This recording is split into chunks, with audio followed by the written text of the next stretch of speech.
Bang, bang. What's going on, guys? Hope you guys are really excited about this interview. I really enjoyed it. I think you will as well. But before we get into that, make sure that you like this video so that more people on YouTube can find it. Make sure you're subscribed to the channel. And don't forget that BlockFi is the sponsor today. They've got 3 products you can buy and sell crypto on their crypto exchange. You can deposit crypto and earn up to 8.6% APY in an interest-bearing account, or you can deposit crypto and take out a US dollar loan against your crypto collateral. You can use the description right here, or you can go to blockfi.com/pomp to learn more. All right, let's get into this episode. I hope you guys enjoy this one.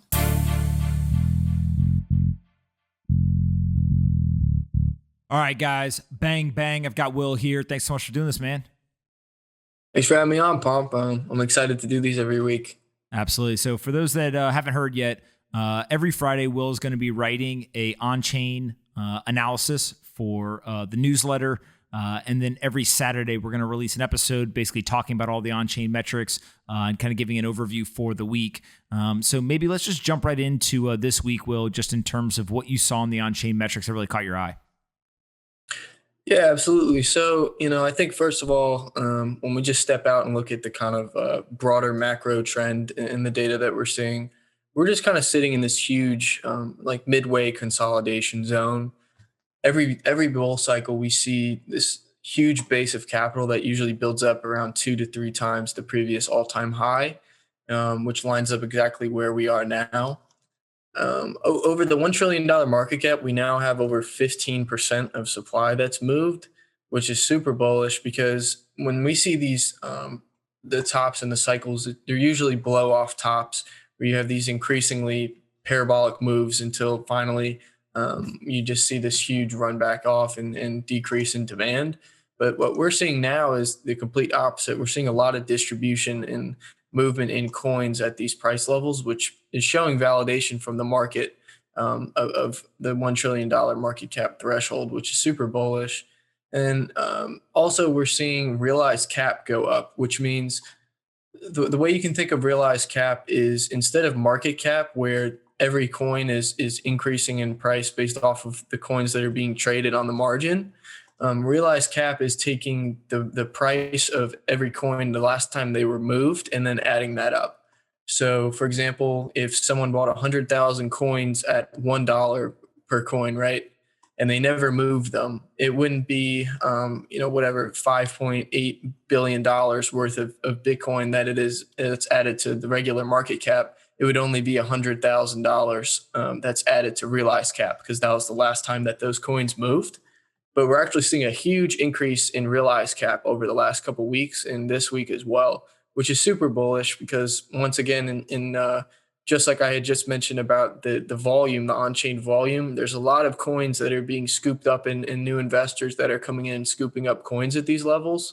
And that's a really great sign. And that kind of aligns with we're also seeing a liquid supply going up. So the way you can think of that is Glassnode basically clusters together different addresses into different entities, and they say, okay, these addresses look like one person or one entity, and then they take those clusters and they group them into 3 different cohorts. So they're highly liquid, liquid, or illiquid, and we're seeing this steady move of coins to illiquid addresses throughout the entire bull market this week as well, which is just showing that coins are moving to these entities that statistically have a very low history of selling. So after coins are reaching a certain threshold of time that they're held in a wallet, statistically the likelihood of them being moved goes down drastically. And I think the threshold Glassnode uses is 155 days for that metric. And so you keep seeing these coins moving to these addresses, which once again is showing that we're just in this kind of consolidation zone. But two of the broader macro metrics that I had touched on in the letter, the first one was MVRV Z-score. So it's just this fancy term. So MV is the market value, aka the market cap, and then RV is the realized cap, which we had just talked about. And so it takes the ratio of that, and then Z scores it, which just means that it's adjusted for volatility. And so you can get these really distinct top signals. And what we're seeing now is actually the metric is going down, meaning that market cap, part of it is two things. So market cap is slightly going down, but also more importantly, as we mentioned, realized cap is going up. So this metric, when it's going down in a mid bull cycle like this, it's just showing that we're once as well in this big consolidation zone. And then the second one that I had touched on in the newsletter was market cap to thermocap. So thermocap is just the total amount of revenue that's been rewarded to miners on the network. And so this metric kind of gives you these distinct top signals where the market cap kind of rises way above where the organic revenue that's being provided to the network. I mean, to the miners through the network. And so you see these huge spikes at the end of the cycle where miner revenue isn't increasing, which is showing that there's not a lot of on-chain volume at those levels, but price is just being bid in through, like FOMO and all these things that we know are that come at the end of cycles. And the next thing, so this is more so specific to this week, is the stablecoin supply. So we've seen a huge increase in stablecoin prints this week. In the last 10 days alone, we've seen over 6 billion coins minted between Tether and USDC alone. Tether is primarily used overseas, but USDC is primarily used by US investors. We actually saw a one-day increase of 22% from USDC, which is showing there's a lot of demand coming from U.S. institutions, who primarily operates through USDC. And it's hard to know exactly how much of this is going to Bitcoin, and obviously some of this is being allocated to these alternative cryptocurrencies, because no one can deny that capital is being deployed into these with these crazy gains we've seen in the last week. But at least a substantial portion of that is going into Bitcoin. And another way you can kind of put a visualization on the amount of the amount of capital that's going into altcoins is by looking at the Binance balance. So while Coinbase's balance has been going down, Binance's has actually steadily been going up. And I think this is a good way to illustrate the whole altcoin frenzy, because Binance offers almost any altcoin that you can think of, and they also offer all kinds of derivatives on top of these coins. So the fact that Bitcoins are continually being taken on to Binance, I think shows that people are stepping in to try to take advantage of some of these crazy gains that are being seen in these coins. And then the next metric that I had touched on in the letter is ASOL. So that's just abbreviation for average spent output lifespan. So you can just think of this as the average age of the coins that are being sold.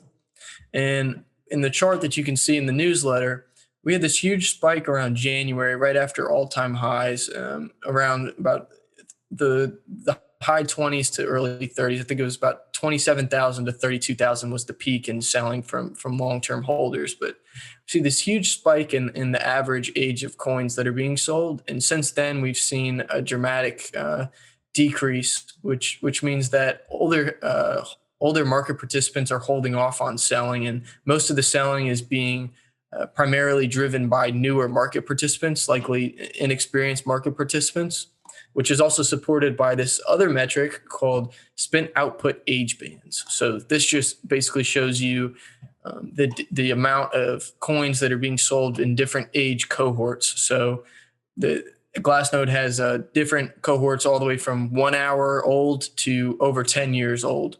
And we're continuously seeing these huge spikes in the younger cohorts, particularly the 1 hour to 24 hour, and also the 1 week to 1 month cohorts. And we actually saw an all-time high spike in the 1 week to 1 month cohort this week, which is showing you once again that we're just in this consolidation zone where the weak hands are selling off to strong hands, who are continually coming in and scooping up these cheap coins whenever the newer market participants are freaking out.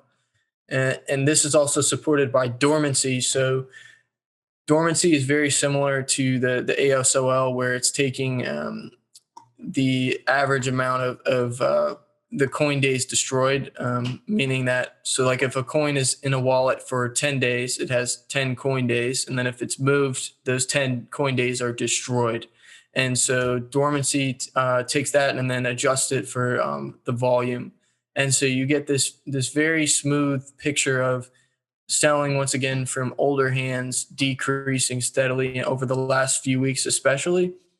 And so that's very interesting because, you, especially after the Tesla announcement, you saw this huge drop off in that. And usually you see these long-term holders continuously selling throughout the bull market, but we've actually seen a decrease in that over the last month or two. So it's possible, especially after Tesla, that some of these older sellers that were just assuming this cycle would be like all the other ones, maybe they're saying, oh, this cycle might actually be a little bit different because of the corporate adoption that we're seeing come online. And what about the miners? It seems like the miners really have changed the way that they're thinking about buying and selling, or accumulation and selling. Yeah, that's a really good point. Yeah, so in the data, we're seeing miners actually aren't just not selling their coins, but they're actually accumulating, which is super bullish.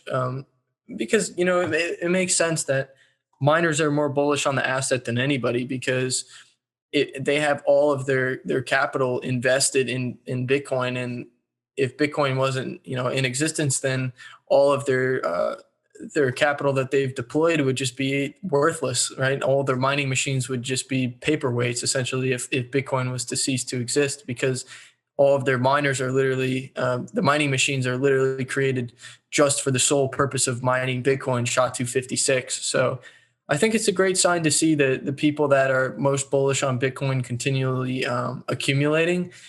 I think it also has something to do with the fact that they're able to finance their operations through not just having to sell their coins, but also being able to borrow against their Bitcoin holdings. But we are seeing this, like I said, this huge increase in balance in miner wallets. And then in addition, Glassnode has this metric called miner net position change. So it just takes like this trailing 30-day moving average of the activity in miners. And we saw this huge spike in this during the dip down to 47,000. But we've seen a little bit of drop off of that, but they're still steadily accumulating. This indicator's been in the green now for over a month, which is super bullish. And so when you think about kind of where we are in the market cycle, I think a lot of people say, hey, wait, this thing ran up hundreds of percent in price, and now there's been this kind of price cooling, right? It's not still running up in this like hyperbolic way. Is there a belief that Bitcoin is just going to consolidate and go sideways again for 2 or 3 years? Or is this simply a kind of midway point where we actually see Bitcoin consolidate above this kind of $1 trillion market cap? And then eventually that is serving as that like spring or whatever to kind of push the price much, much higher through the rest of this year? Yeah, absolutely. So I think we're in this mid cycle consolidation point, which lines up with what happened in previous cycles as well. We saw these huge run ups. All these indicators got pretty overheated, and then they drew back, and Bitcoin just was in this consolidation for weeks. Or in 2013, we saw this actual 90% decrease in between the double pump that we had. So this can go on longer than you'd expect, but it is a consolidation at the end of the day. It's impossible to predict exactly when it'll be over. I mean, we could consolidate for a few more days. We could consolidate for a few more months. But one thing to just take away is that these strong hands, these long-term holders that buy Bitcoin and never sell are continually buying. And the people that are selling are new market participants that are just getting shaken out by these moves that people who have been in Bitcoin for a long time know they're just part of the way that the market works.